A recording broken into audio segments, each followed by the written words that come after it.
So guys మొత్తానికి ఈరోజు అయితే 2 సినిమాలు రిలీజ్ అయ్యాయి అండ్ 2 కూడా బ్యాక్ టు బ్యాక్ చూడడం అయితే జరిగింది. సో ఫస్ట్ అయితే అనగనగా ఒక రాజు మూవీ గురించి అయితే మాట్లాడేసుకుందాం. సో ఫస్ట్లీ ఈ మూవీ స్టోరీ కాన్సెప్ట్ వచ్చేసరికి నవీన్ పొలిశెట్టి ఒక జమీందారి వంశానికి చెందిన వ్యక్తి.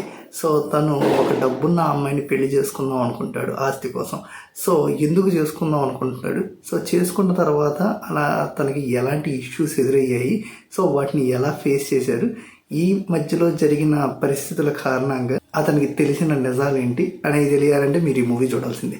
సో ఇంకా మూవీలో మెయిన్ ప్లస్ పాయింట్ వచ్చేసరికి one and only Naveen Polishetty, his one man show. So movie మొత్తం మీకు అతను కనపడతానే ఉంటాడు ప్రతి ఫ్రేమ్లో కూడా. So Naveen Polishetty one man show అని అయితే చెప్పచ్చు. ఇంకా హీరోయిన్ మీనాక్షి చౌదరి వచ్చేసరికి షీఈ్ లుకింగ్ డీసెంట్. ఈ మూవీలో చాలా బాగా అయితే అనిపించింది. మామూలుగా అయితే ఈ మూవీలో ఒక హీరోయిన్ అయితే అనుకున్నారు, ఫైనల్గా మీనాక్షి చౌదరి అయితే ఫిక్స్ అయింది.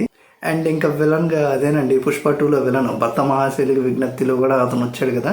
సో ఈ మూవీలో అయితే తనకి మంచి రోలే ఉంది, తనకి ఫుల్ లెంత్ రోల్ ఉందని చెప్పొచ్చు. భర్త మహాశైలిలో లాగా జస్ట్ అక్కడక్కడ కనిపించే వెళ్ళే క్యారెక్టర్ లాగా కాకుండా కొంచెం అతనికి ఒక మంచి రోల్ అయితే ఇచ్చారు. అండ్ ఇంకా మూవీలో కామెడీ టైమింగ్ అయితే కరెక్ట్ టయానికి కరెక్ట్ కామెడీ పంచెస్ అయితే చాలా పేలాయి.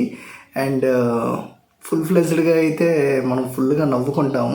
నేనైతే అసలు థియేటర్లో ఎంతమందిని అయితే ఎక్స్పెక్ట్ చేయలేదు. భర్త మహాశైలికి విజ్ఞప్తికే థియేటర్ ఫుల్ అవ్వలేదు, దీనికి కూడా ఏమైద్దిలే అని చెప్పి అనుకున్నాను.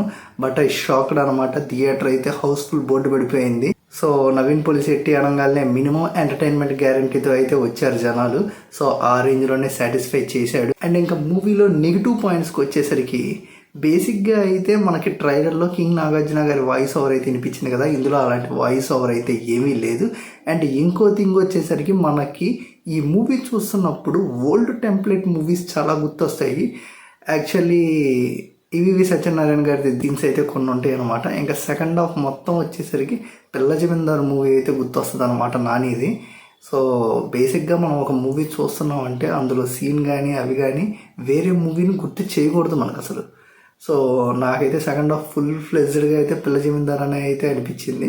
సో ఎనీవే మూవీ అయితే బాగుంది. అండ్ మూవీ ఎప్పుడో 2024లోనే రిలీజ్ అవ్వాల్సింది.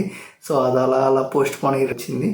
సో ఎనీవే మూవీ అయితే బాగుంది. మూవీ అయితే చూడొచ్చు, ఒకసారి అయితే ఫ్యామిలీస్తో కూడా కలిసి చూడొచ్చు. సో ఫుల్ ఫ్లెజ్డ్గా అయితే నవీన్ పొలిశెట్టి నవ్విచ్చాడు. సో ఈ రేంజ్ రెస్పాన్స్ అయితే నేను ఎక్స్పెక్ట్ చేయలేదు. వెంటనే నారీ నారీ నడుము మురారి రివ్యూ కూడా వచ్చేస్తుంది. Stay tune to city మర్సిబా.